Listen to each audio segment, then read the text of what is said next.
श्री गणेशाय नमः। हर हर महादेव। कर्मकांड भाई विभूति नारायण पांडे शास्त्री महामाया नगरी अंबिकापुर छत्तीसगढ़। गीता ज्ञान चैनल में आप सबों का हार्दिक स्वागत है। माताओं बहनों एवं प्रिय साथियों, आप लोग कैसे हैं? आशा करता हूं कि आप सब अच्छे से होंगे और अच्छा से होना भी चाहिए। तो प्रिय साथियों, आज मैं गीता ज्ञान के माध्यम से भगवान श्री गणेश और माता लक्ष्मी के चरण कमलों का वंदना करता हुआ मैं अपनी कक्षा को प्रारंभ करता हूं।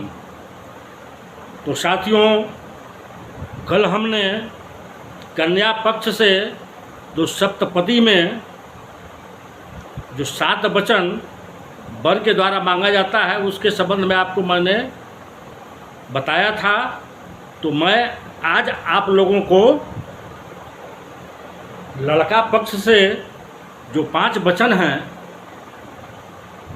वह मैं आप लोगों को बताने का प्रयास कर रहा हूं। तो प्रिय साथियों, जो सप्तपदी सुने हैं या जो नहीं सुने हैं इसे ध्यान से सुने। विवाह की प्रक्रिया जो है अंतिम चरण में चल रही है। विवाह कहते किसे हैं, विवाह क्यों किया जाता है, यह जानना आवश्यक है। विवाह क्यों किया जाता है यह जानना आप लोगों को बहुत ही आवश्यक है। आश्रम जो है 4 बतलाए गए हैं। कितने बतलाए गए हैं? आश्रम 4 बतलाए गए हैं। वह कौन कौन सा आश्रम है? उसमें से 3 आश्रम जो है उसकी 3 आश्रम जो है उसकी सीमा निर्धारित है। उन पर में से एक गृहस्थ आश्रम कहा जाता है। 4 जो आश्रम बताए हमने उसमें से 3 आश्रम है जिसकी सीमाएं निर्धारित होती है और चौथा आश्रम जो है वह है गृहस्थ आश्रम। जब तक आदमी गृहस्थ आश्रम में प्रवेश नहीं करता तब तक पुरुषार्थ चतुष्टय वह प्राप्त नहीं करता।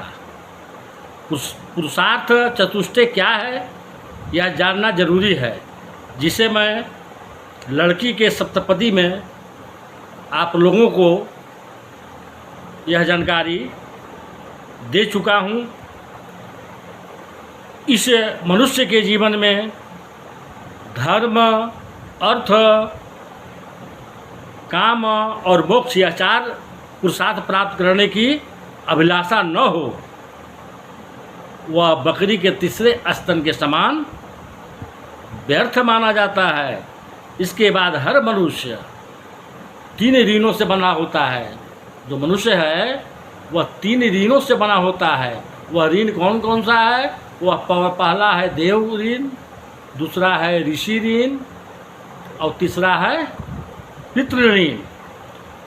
तो देव ऋण से मुक्ति व्यक्ति तब प्राप्त करता है जब वह देवताओं की पूजा पाठ करता है, और ऋषि के ऋण से मनुष्यों का छुटकारा तब मिलता है जब वह अतिथियों का सत्कार करता है, और पितृ ऋण से मुक्ति तब प्राप्त होता है जब वह संतानोत्पत्ति करता है। वह संतान का उत्पत्ति करता है।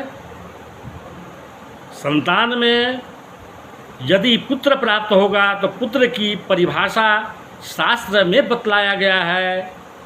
पुत्र वह है जो कि पिता को नरक जाने से बचाता है। अब ये तो विवाह की प्रक्रिया के बारे में आप लोगों ने जान लिया। विवाह में आप जिन जिन वस्तुओं का उपयोग आप करते हैं इनको आपको कुछ न कुछ सीख अवश्य मिलती है। तो प्रिय साथियों, कन्या पक्ष का 7 वचन कल हमने आपको वीडियो में बता ही दिया। तो चलिए अब हम प्रारंभ करते हैं। वर का भी 5 प्रतिज्ञा है, 5 वचन है, वह कन्या से मांग रहा है। तो वह क्या है? उद्धाने मदपस्थाने पर गेहे गमनं तथा परपुसारतिरगीतं ह्रास्यं वर्जिते त्वया सदा। अर्थात बगीचे में तथा शराबियों के स्थान में अकेली तुम न जाना तथा परपुरुष के साथ क्रीड़ा करना, हंसना तुझे सर्वदा छोड़ देना होगा। जो बालावस्था में परपुरुषों से या किसी के साथ क्रीड़ा करती थी, हंसी मजाक करती थी, वह सब सर्वदा के लिए छोड़ देना होगा। यदि यह हमारी शर्त मंजूर है तो मैं बामे भाग में तुम्हें लेने को लिए तैयार हूँ। अर्थात दूसरा वर क्या कहता है? अंतर्गेहे स्थिता नित्यं सुख दुःखानुभोगिनी यदा तिष्ठति भद्रत्वं पालनीया सदा मम। अर्थात दूसरा वचन वर कहता है कि घर के भीतर रहती सुख या दुख को भोगती हुई स्थित होगी तो मैं अवश्य तुम्हारा पालन करूँगा और तुम्हें मैं इस वचन को स्वीकार करती है तो मैं तुझे बाएं भाग में लाने को तैयार हूँ। तीसरा वर वचन कहता है सदैव सेवां कुरु मे गुरूणां मदीये चितानुगता च भूयः पतिव्रता धर्मपरायणा त्वं गृहस्थकार्य सकलं कुरुध्व।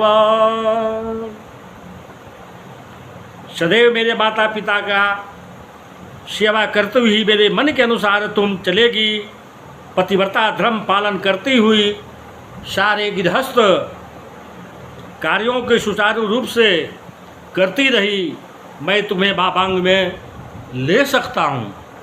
लड़का कहता है कि तब मुझे बामांग में ले सकता हूँ।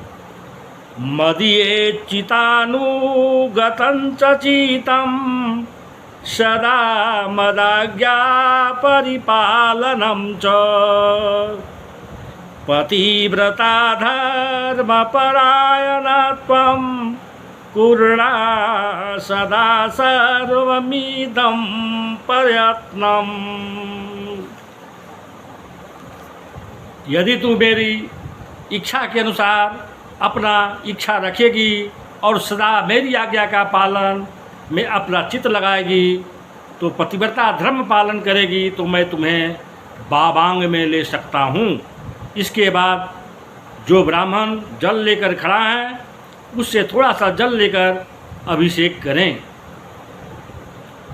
तो प्रिय साथियों, आज जो हमने जो बताया वह विवाह में वर के द्वारा जो कन्या से 5 वचन मांगा जाता है उस संबंध में आप लोगों को जानकारी देने की कोशिश की।